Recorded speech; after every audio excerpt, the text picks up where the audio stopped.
a beautiful thing. It grows to the quiver of a fife that sings. I can take it with the wave of my hand and place it upon my music stand. Such a beautiful thing.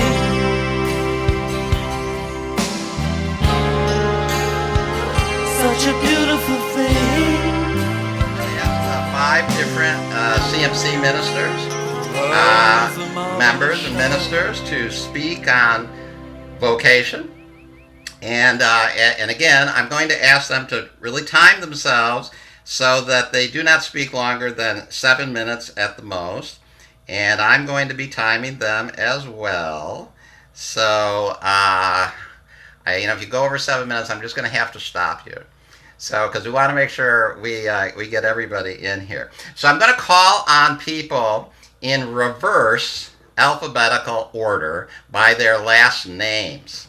So that means that the first minister that I'm going to call up here is Reverend Kim Wilson, because her name starts with a W, and it's at the end.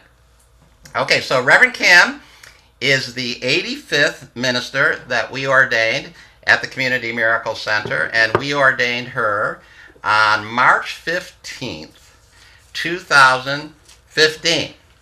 So, Reverend Kim, if you would take it away, just start talking, and the Zoom should take over, and you should then become the speaker in the big square.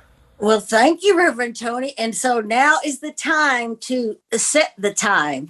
And I am going to be looking at you and Reverend Deuce Althea. Okay, here we go. Or I'm going to go to gallery view. Here we go to gallery view. So I'm going to look at everybody. And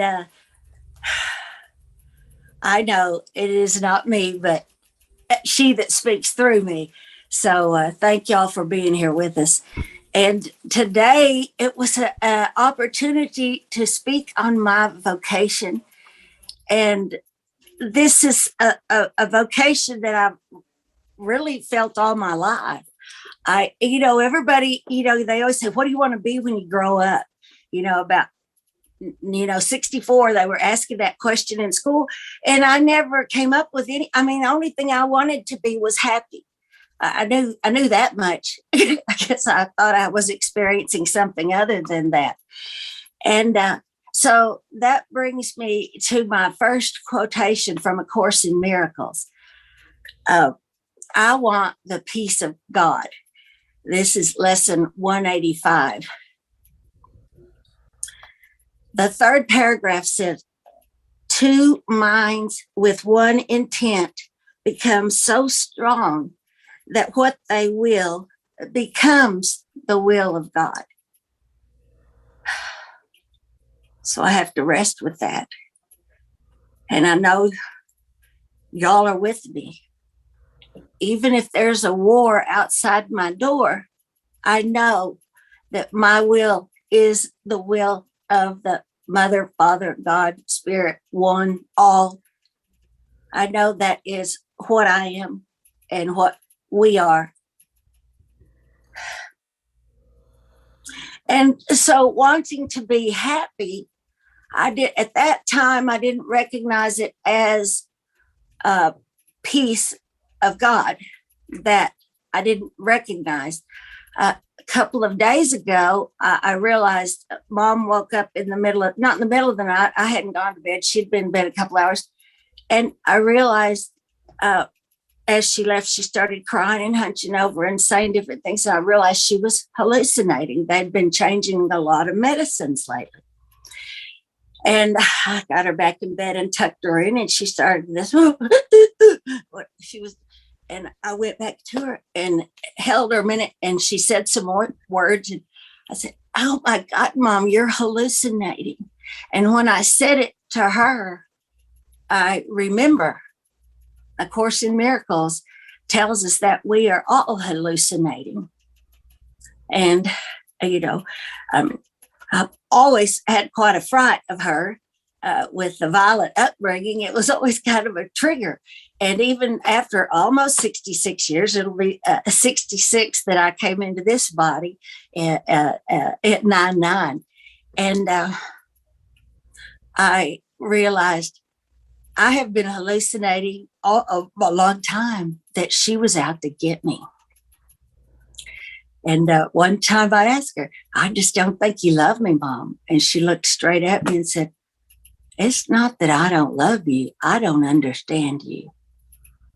And, I wrote a little article about that, my first Miracles Monthly article, that our understanding is not necessary for what we are. And today it brought me to the lesson, because I usually practice with my lesson partner, Due Southey, every day. She's been gone this week. And I sat down to practice just like we always do. The first thing we do is read Reverend Tony's healing email. And today it talked about suffer. And I know my time is probably almost up, but what he talked about was lesson 248. Whatever suffers is not part of me. And I've been kind of feeling suffering here lately. And I feel like I see it with Mom. He says physical reality is an oxymoron. Well, I won't go into oxymoron. Y'all will have to look it up. But he went on to say, these rules are rules which seem to there are rules which seem to govern the world that appears to be in front of us. These rules appear to be as laws which cannot be circumvented.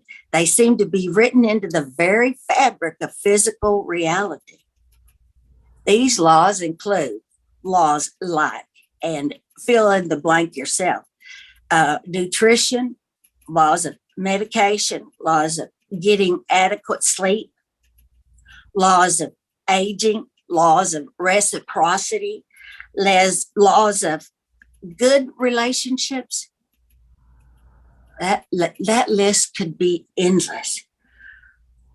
The lesson in that for me was any of those values that I have internalized are being reflected through me to others.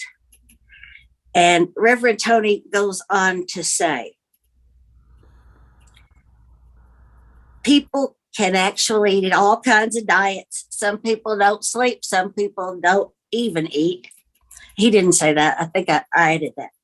But he says, the one thing that I want to do, what he says is, those voices.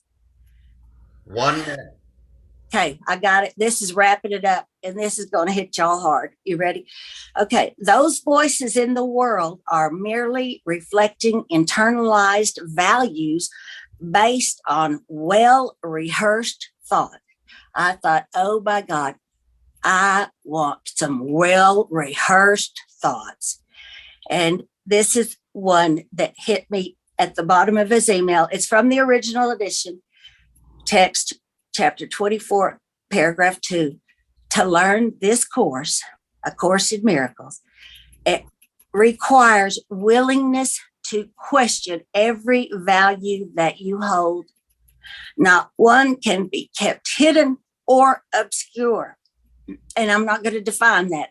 Look it up. But it will jeopardize your learning if anything is kept hidden or obscure. And that's my vocation. Keep moving out the blocks to love. I love my mama. I think she loves me. Thank y'all so much. Thank you, Reverend Kim. Perfectly 7 minutes. Thank you so much. I'll give you all a 1 minute warning. Okay. So our next minister that is going to speak is Reverend Joni Goss. And Reverend Joni was the 71st minister that we ordained at Community Miracle Center, and we ordained her on February 16th, 2014. So, Reverend Joni, if you start talking, the Zoom should take over with you as the speaker. Oh, wait a minute. I forgot. I've got to give her the potential to unmute herself. Okay, Reverend Joni, you should be able to unmute yourself. And then when you start talking, Okay, we'll take over. Thank you, thank you. Well, when you sent out this little assignment and it having to do with labor and Labor Day, I immediately thought, oh, the labors of Hercules, and I was going to do this thing, and then I thought, the labors of Hercules. What about my labors? Oh, she's frozen. I've been laboring with the Course in Miracles. I've made it very arduous, very, very difficult in my mind. And the Course in Miracles is really so simple. So I wrote to myself because we all have labors in this life, right? That's what labor is. But the Course says we can go through that and not labor anymore. So here's my letter to myself and to all of us. Be willing to question everything you see. Nothing in this world is real. And as the Course says, the world is false perception. It is born of error, and it has not left its source. When the thought of separation has been changed to one of true forgiveness, will the world be seen in quite another light, and one which leads to truth, where all the world must disappear and all its errors vanish. Now its source is gone, and its effects are gone as well. That's a quick way not to labor anymore. So I will not analyze my ego thoughts about this world. I will simply notice them and then ask for correct perception. The Course says a madman's dreams are frightening, and sin, which is insanity, appears indeed to prestige game. A game. I've been playing a game that this is hard. I've been playing a game that life is hard. So lay down your toys, oh Holy Son of God. So don't run with scissors. Don't run with the voice for fear. It's the same thing. There's no difference. Be loving to yourself by applying loving thoughts to your mind. Let no comparisons enter, or you'll be running with scissors again. All that is needful is to train our minds to overlook all little senseless aims and to remember that our goal is God. When I get too into my head or try to make this hard, I have to remember why I'm doing it. My goal is God. I don't want to run with scissors anymore. So to train our minds means to apply the ideas, and training means practice. The Course is very practical. It means exactly what it says. It says your thoughts alone are causing you pain. So there is nothing else going on except my own thoughts torturing me. Our goal is to remember love. The Course says today, let no ego thoughts direct our words and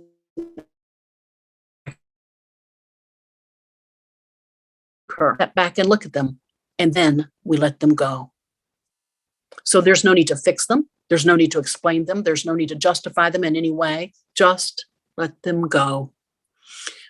The Course says, let me behold the Son of God today and witness to his glory. That means to do that. So let me behold the Son of God today and witness to his glory. We who are to be the witnesses to that love need to apply that to our minds, to remind ourselves gently. The witness that God lives in everyone is easily seen if we simply apply the ideas consistently. So be the witness. Now that's easy. There's no strain, no stress, no effort, no labor involved. Just see the light. So today, I'd like to remind us all to be free of all the labor that we think we have to do and see only the Christ in each other. And then as we do that, we'll let the miracles flow. And that is all I've got to say about that. And thank you for having me. Okay, great. Thank you, Reverend Joni. Hold on a moment. That was 2 minutes to spare, so thank you very much. Okay, so we're moving on here in our Labor Day weekend community voices. So the next minister that I'm going to call up here, I'm going to remember this time to make it possible for her to unmute herself, is Reverend Gwen or Gwendolyn Evans. And Reverend Gwen was the 83rd minister that we ordained at Community Miracle Center, and I believe we ordained her at the same ordination that Reverend Kim ordained, which was the ordination on March 15th, 2015.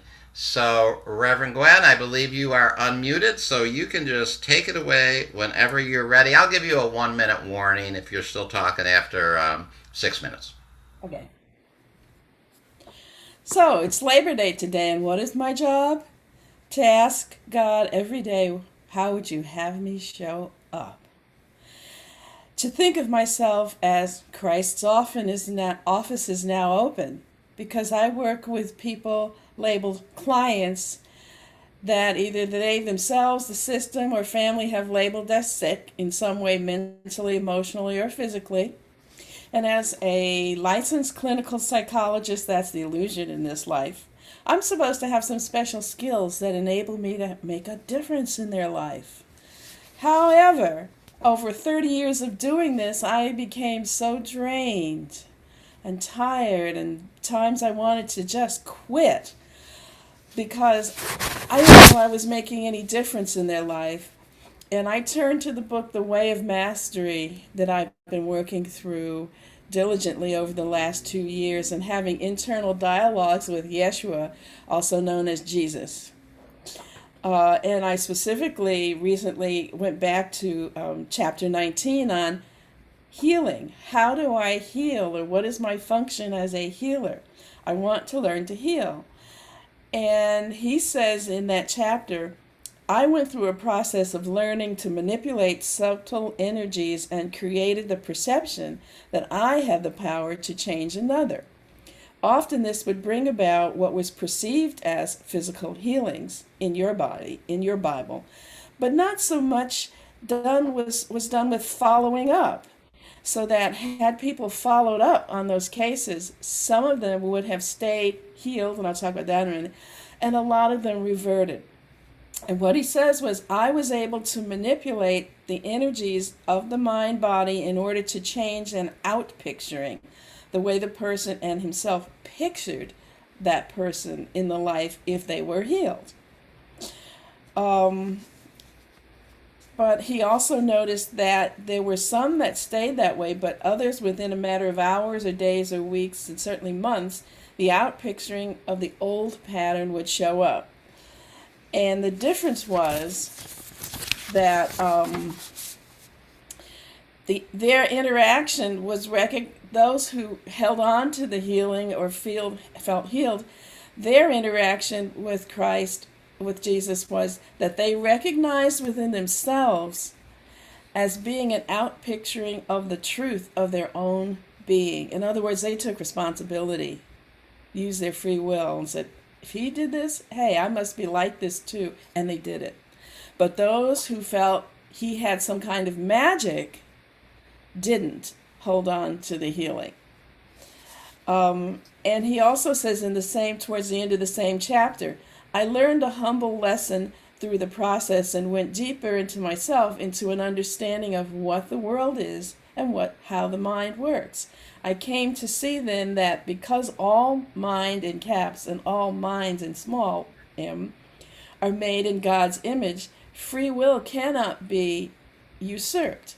And therefore even such as myself, who had studied long and hard under many, many masters of subtle energies, I who had gone into the depth of my own being, had faced my own shadows, and had surrendered deeply into the love of God, even I had no power to overcome another person's free will over their mind. That is a huge reminder for me as a therapist, because people come expecting me to have some kind of magic. And I always open by saying, I really believe and understand understand from life experience that you have the power within you, I will join with you in supporting that power and energy. How am I doing? And so he goes on to say that what he was doing with his life, he thought he was going to just go hang out in Kashmir and have a nice, peaceful life meditating, but he heard the voice of God saying, we have some people we want you to reach, my son. There's more for you to do. And that's the way I felt every time I wanted to quit.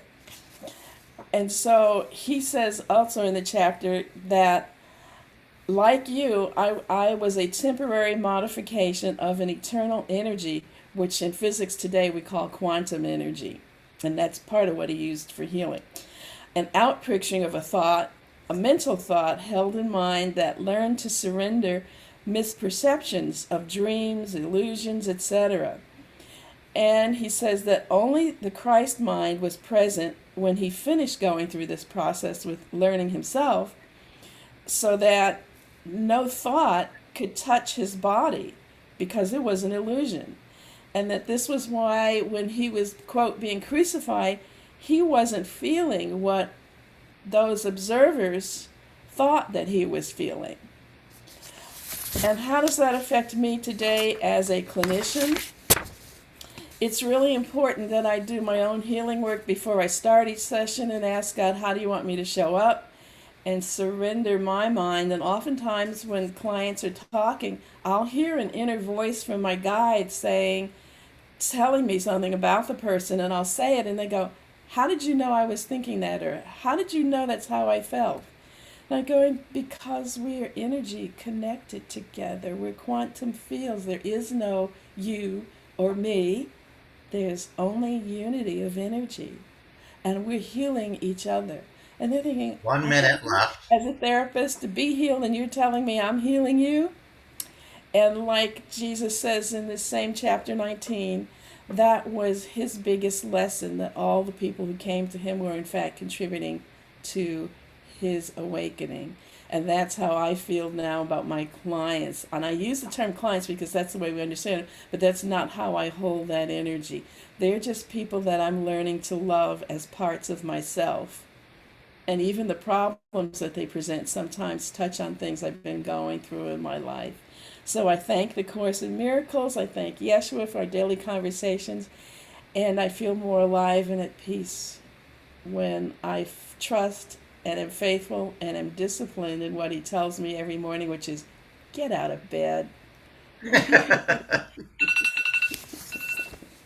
Woohoo! Okay.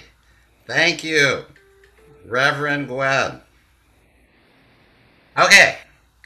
So let me make it possible for the next minister to unmute themselves. Let me find him. It's Reverend Rudy. Okay, Reverend Rudy, you should be able to unmute yourself. Okay, so our next minister is Reverend Rudy Colombini. Reverend Rudy Colombini was the 15th minister that the Community Miracles Center ordained, and we ordained him quite a while ago on November 4th, 1995. So in the previous millennia. So, Reverend Rudy Colombini, great shirt. You can take it away. Just start talking, and the Zoom should pick you up as a speaker. Well, great. I really appreciate just being here and being able to talk to like-minded, mighty companions that mean so much in my life. Y'all have become like a side family to my birth family. So it's great being, the minister here with you. The song we sang today had a really beautiful little part. And I don't know if anyone recognized it, but it said, bird on a wing, like a bird on a wing, let the love fly, right? Well, we are literally the bird, and the Holy Spirit is the wing. Without the wing, we don't fly. We can't do what we want to do. We don't have that ability to get from here to there really quickly. Shortly, also, the other theme that I'm looking to convey to everybody is that labor is a bad word. Labor needs to be ambition. Labor needs to be attitude, and labor needs to be fun. So we're thrown into this world where, at least I was, an Italian immigrant, and we lived in a lowly place, and we didn't speak English. And the first thoughts on behalf of my parents was, at 9, you need a job. Go, we'll figure something for you, but you got to work, bring some money in. So I was a stock boy at a small pharmacy. And my labor really ended at 23, where I was a waiter. And there was a decision to be made whether to see a band called the Kinks or to work that night. And, it was 2 weeks down the road, but, I said, look, listen, you got 2 weeks to fill this thing, but I have to see the Kinks. And look, he said, well, look, Rudy, if you don't take this, you can't come back. And I said, okay. So it ended at 23, and here I am. I have never worked for anybody since.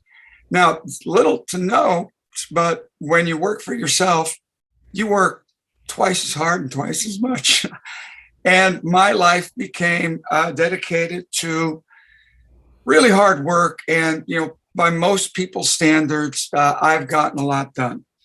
The main thing is I've got a very large project called Music City to basically give birth. I've been pregnant for 15 years, and I'm really in labor. And so the sum of this project is it's the largest music project that's being built in the United States. It is a school, 4 venues, a hotel, student housing, the San Francisco Music Hall of Fame, and many other things. That's 29,000 square feet. And there have been just about everything stopping me from doing this, from the city to the neighbors, to a brain aneurysm, to an economy, to COVID. And I'm still working it. And I need to say to you that really, we don't work in the world at all. That just gets done. It's automatic. Where we work is we work photonically, connecting the bits and pieces of the universe, which is all our brothers and sisters, and God, him, her, itself. And when we work on the ethereal, the ephemeral, the invisible, what's visible is just, it's child's play. It's just like Houdini, Colombini, fettuccine. It's the miracle happens. The most valuable prayer for me, and of course in miracles, is the helper's prayer. I'm here to be truly helpful. I'm here to represent him who sent me. I do not have to worry about what to say or what to do, because he who sent me will direct me. I will go wherever he wishes, knowing he goes there with me. I will be healed as I let him teach me to heal. And that's big stuff. As a matter of fact, it's everything. There is nothing in the world, however magnificent the bird seems to be, it's really about the flight. We take that flight. We're in that flight. We are in time, in space, and then not. And then back in time and space. It all happened at once. Thank you. Okay. Thank you, Reverend Rudy. 1 minute and 15 seconds to spare. Okay, that was great. Thank you. And I love the shirt. Okay, so our final speaker today, and let me make sure that she can unmute herself. Okay, Reverend Paula, you should be able to unmute yourself. Okay, our final speaker today is Reverend Paula Carr.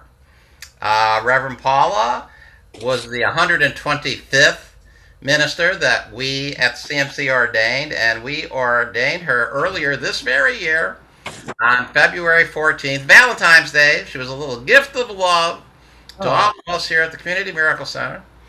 Valentine's Day 2021. So, Reverend Paula, you should be able to unmute yourself, and if you just start talking, your voice should take over the Zoom screen. Hello. Hello. Hello. Am I on screen yet? Can you hear me? All right, then. Fantastic. Labor Day and ACIM.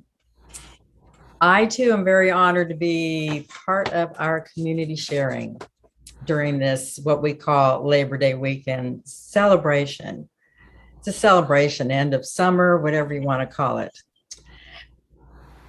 To me, it's a very divinely perfect opportunity to be able to share my experience using the principles of A Course in Miracles and A Course of Love, because I've lived them both daily. You're excused, bless you. I live it daily, as I'm sure that most of you do or are working on doing. This is our practice, and I call it a practice because practice makes perfect.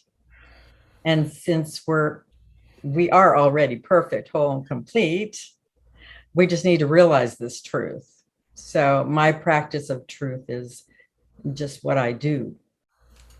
No matter what I'm doing for work in this ever-changing illusion, I've come to know a few keys to success and happiness, be it for life, work, and all relationship experiences.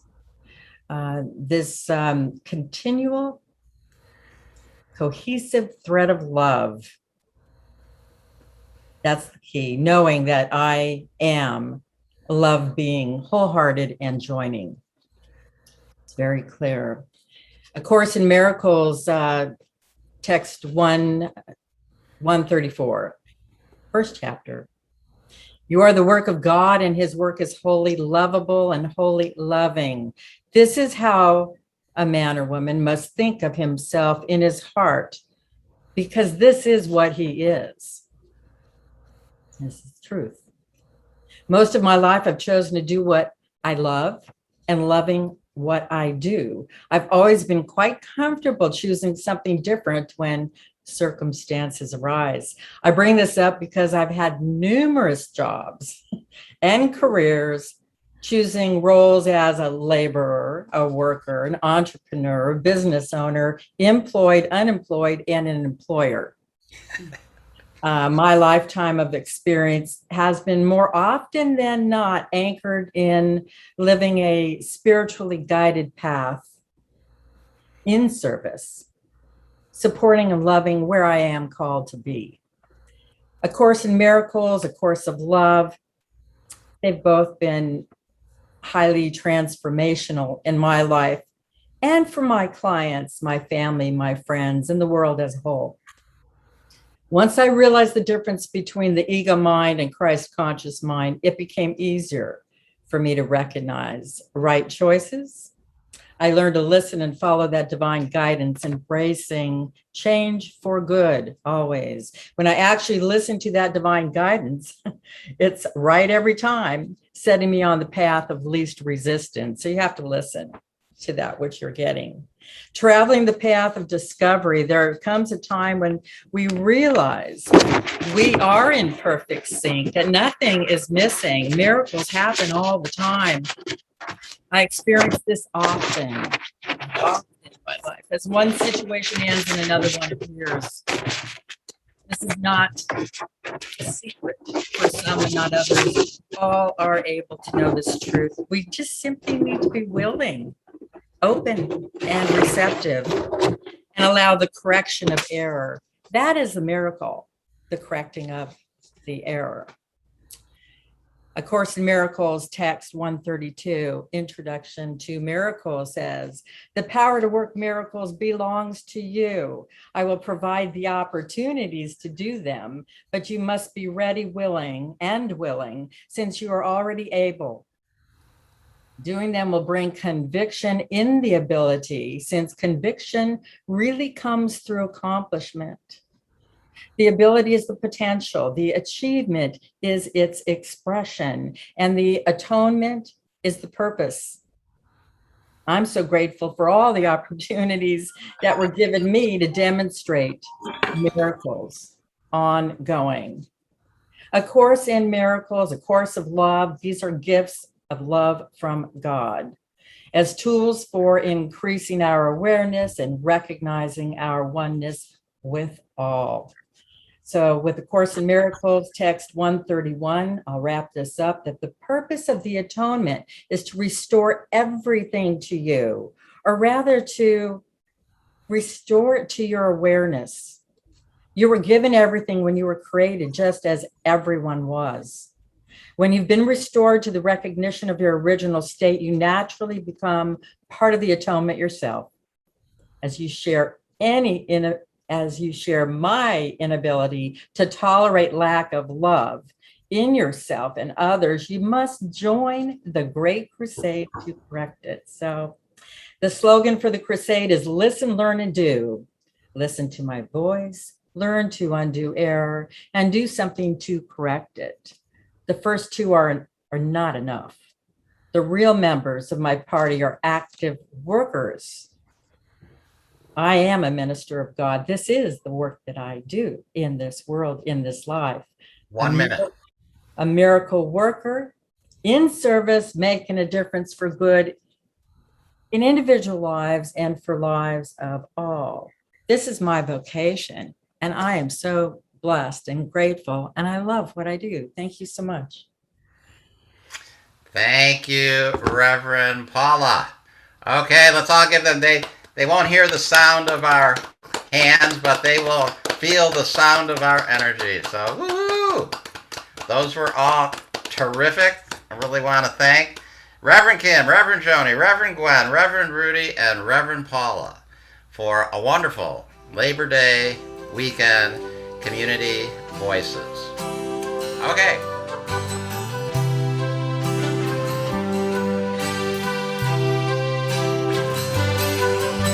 A flower is a beautiful thing.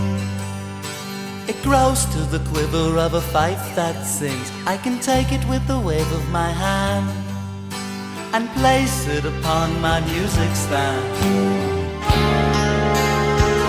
Such a beautiful thing.